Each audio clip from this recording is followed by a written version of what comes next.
Audiolibros Punchas presenta La Máscara de la Muerte Roja, escrito por Edgar Allan Poe. Durante mucho tiempo, la muerte roja había devastado la comarca. Jamás peste alguna fue tan fatal, tan horrible. Su encarnación era la sangre, el rojo y el horror de la sangre. Se producían dolores agudos, un repentino vértigo, luego los poros resumaban abundante sangre y la disolución del ser. Manchas púrpuras en el cuerpo y particularmente en el rostro de la víctima, segregaban a esta de la humanidad y la cerraban a todo socorro y a toda compasión. La invasión, el progreso y el resultado de la enfermedad eran cuestión de media hora. Pero el príncipe próspero era feliz, intrépido y sagaz.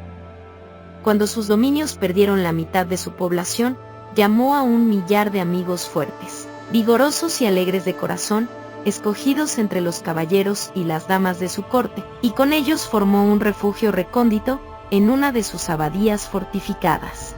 Era una construcción vasta y magnífica, creación del propio príncipe, de gusto excéntrico, y no obstante, grandioso. La rodeaba un espeso y elevado muro, y este muro tenía puertas de hierro. Una vez que entraron en ella los cortesanos, se sirvieron de hornillos y de mazas para soldar los cerrojos. Resolvieron atrincherarse contra los súbitos impulsos de la desesperación del exterior, cerrar toda salida a los frenesíes del interior. La abadía fue abastecida ampliamente. Gracias a estas precauciones, los cortesanos podían desafiar al contagio y que el mundo exterior se las compusiera como pudiese. Entretanto, sería una locura afligirse o meditar. El príncipe había provisto aquella morada de todos los medios de placer. Había bufones, improvisadores, danzarines, músicos, hermosura en todas sus formas, y había también vino. Dentro, había todas estas bellas cosas, y además, seguridad. Fuera, la muerte roja.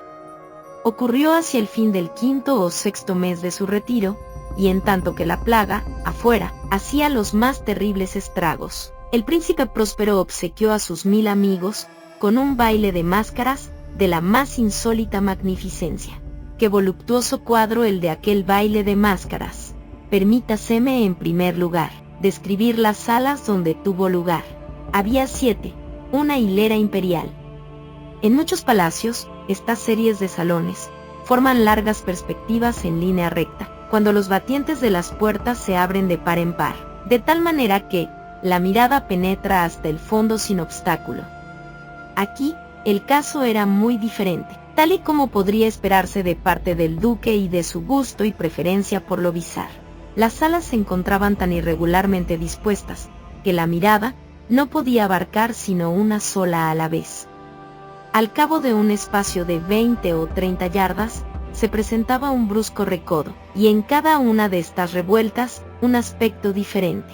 A derecha e izquierda, en medio de cada pared, una alta y estrecha ventana gótica daba a un corredor cerrado, que seguía las sinuosidades del aposento. Cada ventana ostentaba vidrios de colores en armonía, con el tono dominante del decorado de la sala sobre la cual se abría. La que ocupaba la extremidad oriental, por ejemplo, estaba decorada en azul, y los ventanales eran de un azul vivo.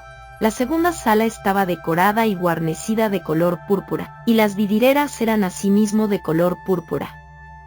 La tercera, enteramente verde, y verdes las ventanas. La cuarta, anaranjada, estaba iluminada por una ventana del mismo color.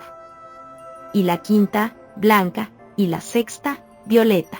La séptima estaba rigurosamente forrada de colgaduras de terciopelo negro, que revestían techo y muros y recaían en pesados pliegues sobre un tapiz de la misma tela y del mismo color. Pero únicamente en esta sala, el color de las ventanas no correspondía al de la decoración. Los cristales eran escarlata, de un color intenso de sangre. Ahora bien, en ninguna de estas salas veíase lámpara ni candelabro alguno, entre los adornos de oro, esparcidos con profusión o suspendidos de los techos. Ni lámparas, ni velas, ninguna luz de esta clase en la larga serie de salas. Pero, en los corredores que las rodeaban, y exactamente enfrente de cada ventanal, se levantaba un enorme trípode, con un ígneo brasero que proyectaba sus rayos a través de los cristales de color, e iluminaba la sala de una manera deslumbrante. Producíanse así una multitud de aspectos cambiantes y fantásticos. Pero, en la sala del lado poniente, en la cámara negra, la claridad del brasero, que se reflejaba sobre las negras colgaduras a través de los cristales sangrientos, era terriblemente siniestra, y les daba a las fisonomías de los imprudentes que allí entraban un aspecto de tal modo extraño, que muy pocos bailarines se sentían con el valor suficiente para entrar en aquel mágico recinto. También en esta sala erguíase, apoyado contra el muro del oeste, un gigantesco reloj de ébano. Su péndulo se balanceaba con un tic-tac sordo, pesado, monótono, y cuando la aguja de los minutos había recorrido el cuadrante y la hora iba a sonar, salía de los pulmones de bronce de la máquina un sonido claro, estrepitoso, profundo y excesivamente musical, pero de un timbre tan particular y de una energía tal, que de hora en hora, los músicos de la orquesta se veían obligados a interrumpir durante un instante sus acordes para escuchar la música de las horas, y las parejas que bailaban cesaban por fuerza sus evoluciones. Una perturbación momentánea recorría a toda aquella alegre multitud, y mientras sonaban las campanas, podía notarse que palidecían hasta los más vehementes, y los más sensatos y de más edad se pasaban la mano por la frente, como si se hundieran en meditaciones o en ensueños febriles. Pero, apenas desaparecían del todo aquellos ecos, circulaba por toda la asamblea una leve hilaridad. Los músicos se miraban los unos a los otros, sonreíanse de sus nervios y de su locura, y se juraban por lo bajo entre ellos que, la próxima vez que sonaran las campanadas, no sentirían la misma impresión. Y luego, cuando, después de la huida de los 60 minutos, que comprendían los 3600 segundos de la hora pasada, se escuchaban de nuevo las campanas del fatal reloj, se producía la misma turbación, el mismo escalofrío y las mismas ensoñaciones febriles. Pero a despecho de todo esto, la orgía continuaba alegre y magnífica. El gusto del duque era muy especial. Tenía un ojo certero en lo tocante a los colores y sus efectos. Desdeñaba los gustos de la moda. Sus planos eran temerarios y salvajes, y sus concepciones brillaban con un esplendor bárbaro. Hay personas que lo hubieran juzgado loco, pero sus cortesanos sabían bien que no lo estaba, pero era preciso comprenderlo, verlo, tocarlo para estar seguro de que, en efecto, no lo estaba. Con ocasión de esta gran fiesta, se había ocupado personalmente de la decoración y del mobiliario de las 7 salas, y fue su gusto personal el que dirigió el estilo de los disfraces. No cabía duda de que eran concepciones grotescas. Era deslumbrador, brillante, había cosas chocantes, fantásticas, mucho de lo que después se ha visto en Hernani. Había figuras verdaderamente arabescas con siluetas y ropajes incongruentes, fantasías monstruosas como la locura, había mucho de bello, de licencioso, de extraño, algo de terrible y no poco de lo que podría producir repugnancia. En resumen, era como una multitud de sueños que se pavoneaban de un lado a otro por las salas. Y estos sueños se contorsionaban en todos sentidos, tomando el color de las salas. Hubiérase dicho que la extraña música de la orquesta era el eco de sus propios pasos. Y, de tiempo en tiempo, se oye el reloj de ébano de la sala de terciopelo. Y entonces, durante un momento, todo se detiene, todo enmudece, excepto la voz del reloj. Los sueños se quedan helados, paralizados en sus posturas. Mas los ecos de la sonería se desvanecen, no duraron sino un momento, y, apenas huyen, una hilaridad leve y mal contenida circula por doquier. Y la música suena de nuevo, reavívanse los sueños. Aquí y allá los danzarines se retuercen más alegremente que nunca, reflejando el color de las ventanas a través de las cuales fluyen los rayos de los trípodes.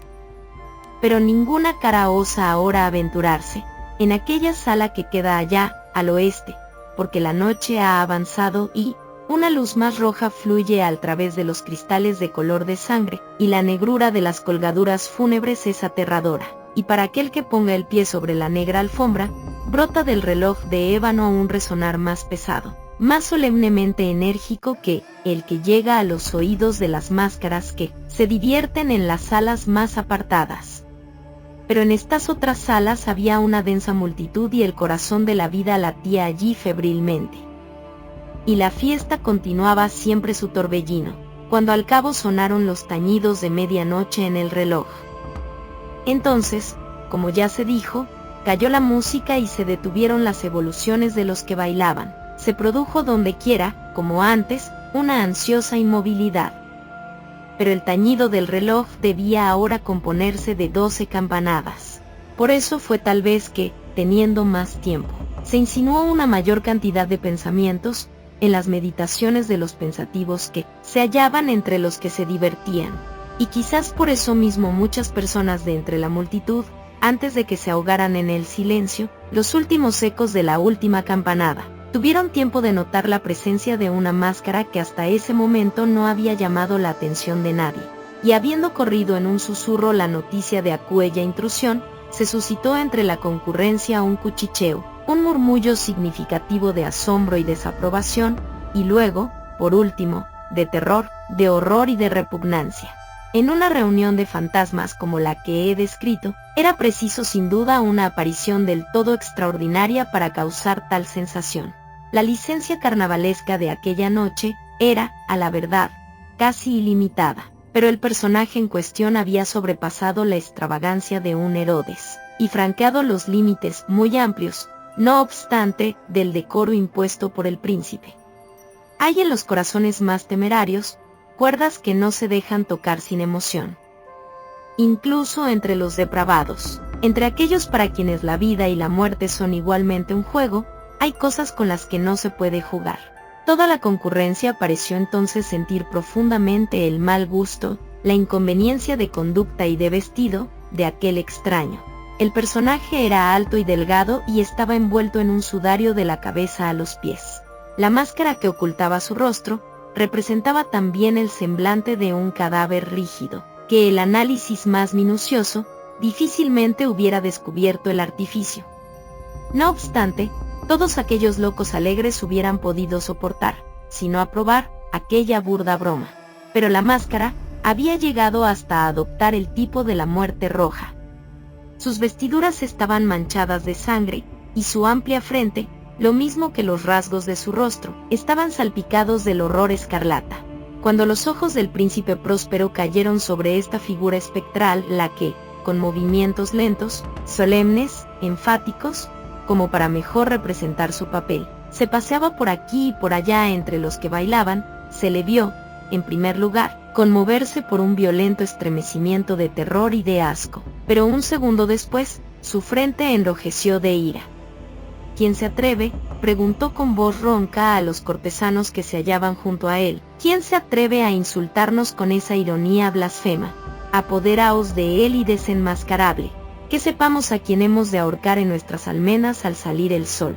Era en la sala del este, o sala azul, donde se encontraba el príncipe Próspero cuando pronunció estas palabras. Resonaron fuerte y claramente a través de los 7 salones, porque el príncipe era un hombre imperioso y robusto, y la música había enmudecido a una señal de su mano. Era en la sala azul donde estaba el príncipe, con un grupo de pálidos cortesanos a sus lados. Primero, mientras él hablaba, hubo entre el grupo un leve movimiento de avance en dirección del intruso, quien durante un momento estuvo casi al alcance de sus manos, y que ahora, con paso deliberado y majestuoso, se acercaba más y más al príncipe. Pero, por cierto terror indefinible, que la audacia insensata de la máscara había inspirado a todos los allí reunidos, no hubo nadie que pusiera la mano en ella, aun cuando, sin encontrar ningún obstáculo, pasó a 2 pasos de la persona del príncipe, y en tanto que la inmensa asamblea, como si obedeciera a un solo movimiento, retrocedía del centro de la sala a las paredes, la máscara continuó su camino sin interrupción, con aquel mismo paso solemne y mesurado, que la había singularizado desde el principio, de la sala azul a la sala púrpura, de la sala púrpura a la sala verde, de la verde a la anaranjada, de esta a la blanca, y de la blanca a la violeta, antes de que nadie hiciera un movimiento decisivo para detenerla. Fue entonces cuando el príncipe Próspero, exasperado de ira y de vergüenza por su momentánea cobardía, se lanzó precipitadamente a través de las 6 salas sin que nadie lo siguiera, porque un terror mortal se había apoderado de todo el mundo. Blandía un puñal y se había aproximado impetuosamente, a una distancia de 3 o 4 pasos del fantasma que se batía en retirada, cuando éste, llegado a la proximidad de la sala de los terciopelos, se volvió bruscamente y afrontó a quien lo perseguía. Sonó un grito agudo, y el puñal se deslizó relampagueante sobre la alfombra fúnebre, donde el príncipe cayó muerto un segundo después.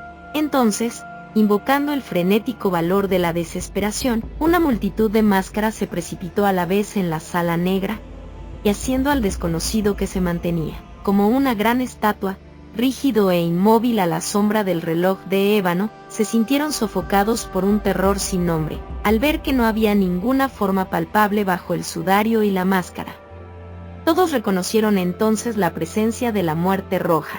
Había venido como un ladrón en la noche, y todos los convidados cayeron uno a uno en las salas de orgía manchadas de sangre, y cada uno murió en la postura desesperada de su caída. Y primera vida del reloj de ébano desapareció con la del último de aquellos alegres seres. Y las llamas de los trípodes se extinguieron, y las tinieblas, y la ruina, y la muerte roja tuvieron sobre todo aquello ilimitado dominio. Has escuchado La máscara de la muerte roja, de Edgar Allan Poe. Espero que hayas disfrutado con esta narración en Audiolibros Punchas. Nos vemos en el próximo libro.